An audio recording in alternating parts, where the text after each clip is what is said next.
పరిపాలనకి చెత్త పరిపాలనకి సమాధానమే అది. మరి 150 వచ్చినప్పుడు అప్పుడు యూఎంఎల్ మేనేజ్ గవర్నమెంట్ ఎవరుంది ఇప్పుడు ఇక్కడ యూఎంఎల్ మేనేజ్ చేయడానికి? టెక్నీషియన్లు ఎవరు? ఏ పిచ్చి ప్రశ్నలు పిచ్చి పేలాపలు, అందుకే అలా కూర్చోబెట్టారు ఇంట్లో.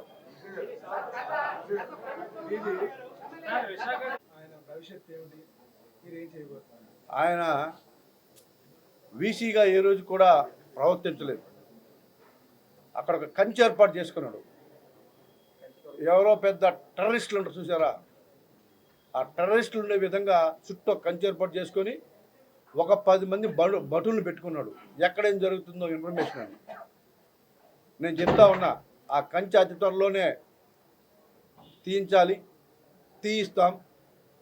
ఇది గతంలో ఏ విధంగా స్వేచ్ఛగా ఉందో ఆంధ్ర యూనివర్సిటీ, అదే విధంగా అలాంటి వాతావరణం తీసుకొస్తాం.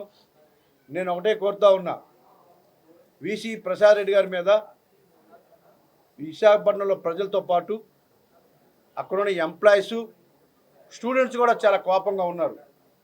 ఆయన ఏయూలోకి వెళ్తే ఏ క్షణంలోనైనా ఆయన మీద దాడి జరిగే అవకాశం ఉంది. కాబట్టి సిపి గారు మీరు ఆయనకి రక్షణ కల్పించాలని నాకు తెలిసి ఆయన ఒక వైఎస్ఆర్ కాంగ్రెస్ పార్టీ కార్యాలయంగా చేస్తున్నాడు. వైఎస్ఆర్ కాంగ్రెస్ పార్టీ మమ్మల్ని కూడా పిలిచి అక్కడ ఉన్నప్పుడు ఏం చేశాడు నాకు కూడా తెలుసు. కాబట్టి ఆయన మీద తీవ్రంగా వ్యతిరేకత ఉంది అక్కడ. సో అతను ఎటువంటి అర్హుడే కాదు.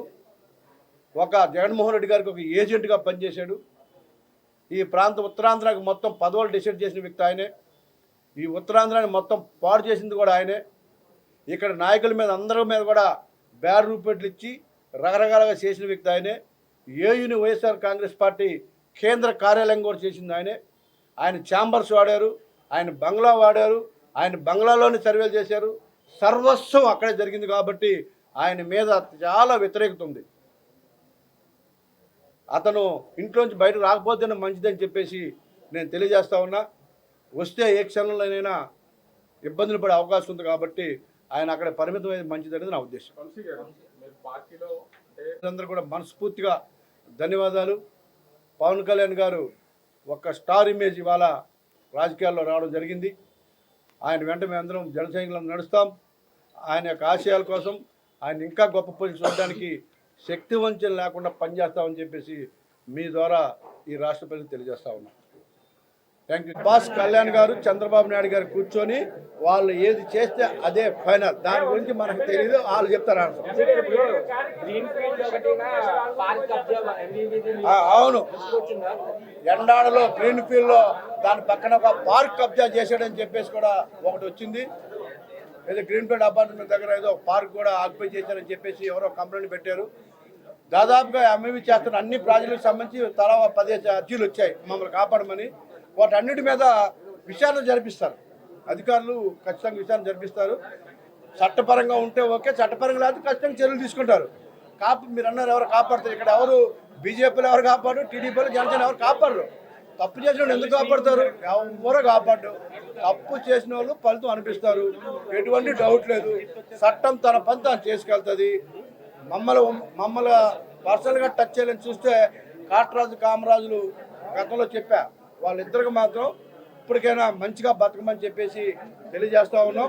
మంచిగా బతకపోతే ఎలాంటిది ఉంటుందో అన్నది కూడా చూపించడానికి కూడా సిద్ధంగా ఉన్నాం. ఖచ్చితంగా నాతో పాటు నాదే తిరిగే వాళ్ళ మీద కూడా జిఎస్టీ రైడ్ చేయించారండి. నా బిజినెస్ల మీద కూడా దాడులు చేయించారు.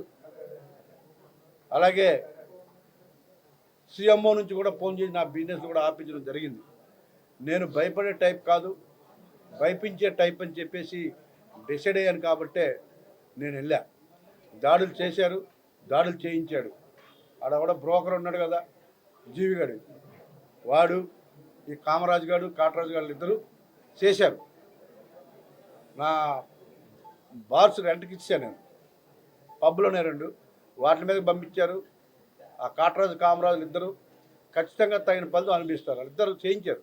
అలాగే మాతో తిరిగే కుర్రల మీద జిఎస్టీ రేట్ చేయించారు.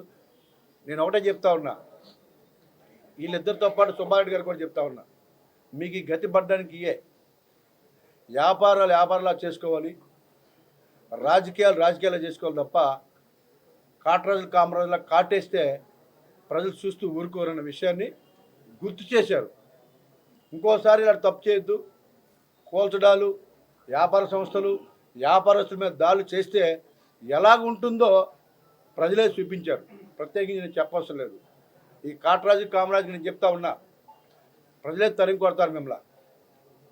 మీరు దాళ్ళు కక్కుతుపడి పని చేస్తే మిమ్మల్ని ప్రజలే తరిమి కొడతారని తెలియజేస్తున్నాను. మీకు అందరికీ తెలుసు, ప్రత్యేకించి ఇవాళ బిలాల్ కాలనీ ఉంది. అది ఆగ మేఘాల మీద టీడీఆర్ల కోసం ప్రయత్నం చేశారు. జిఎంసీలో కూడా ఆ నలుగురిని మేనేజ్ చేసి ఆ నలుగురే దానికి పర్మిషన్ ఇప్పించడానికి చాలా కష్టపడ్డారు. ఆ నలుగురు చాలా లావాదేవీలు జరిపారని చెప్పేసి దాని మీద తీవ్ర ఆరోపణలు ఉన్నాయి. కాబట్టి ఆ నలుగురి మీద ప్లస్ ఈ డబ్బులు ఇచ్చిన వాళ్ళ మీద కూడా చట్టం తన పని తాను చేసుకెళ్ళిపోతూ ఉంది. మా దగ్గర అన్ని ఆధారాలు ఉన్నాయి. దాన్ని ఎలా మేనేజ్ చేశారో, దానికి అసలు మా జీవీఎంసీకి మేము ఎందుకు ఇవ్వాలి టీడీఆర్లు, దాన్ని ఎందుకు టీడీఆర్లు పెట్టారో కూడా నా దగ్గర అన్ని ఆధారాలు ఉన్నాయి. దానిలో ఎవరెవరు ముడుపులు తీసుకున్నారో కూడా నా దగ్గర ఆధారాలు ఉన్నాయి. కాబట్టి ఆ నలుగురిని వదిలేదు, ప్లస్ ఇచ్చినోడిని వదిలేదు. చట్టం తన పని తీసుకెళ్తుంది. అటు పవన్ కళ్యాణ్ గారి క్లారిటీ సిబిసిఎన్సీ మీద మా బాసే చెప్పారు, ఇక్కడ ఎవరు కొన్నా కూడా ఇబ్బంది పడతారని. సో ఖచ్చితంగా అది ఉంది. అలాగే నిన్న మొన్న ఈ ఎంఈవి గారికి సంబంధించి మీరు అడిగారు కాబట్టి చెప్తా ఉన్నా, ఎండాడలో శ్రీరామ ప్రాపర్టీస్ పక్కన ఎక్స్రేస్ మీద ల్యాండ్ ఇస్తే ఏరో వాళ్ళతో దొంగ రిజిస్ట్రేషన్ చేసుకుని అందులో ఉన్నారని చెప్పేసి ఒక లెటర్ పట్టుకొచ్చారు.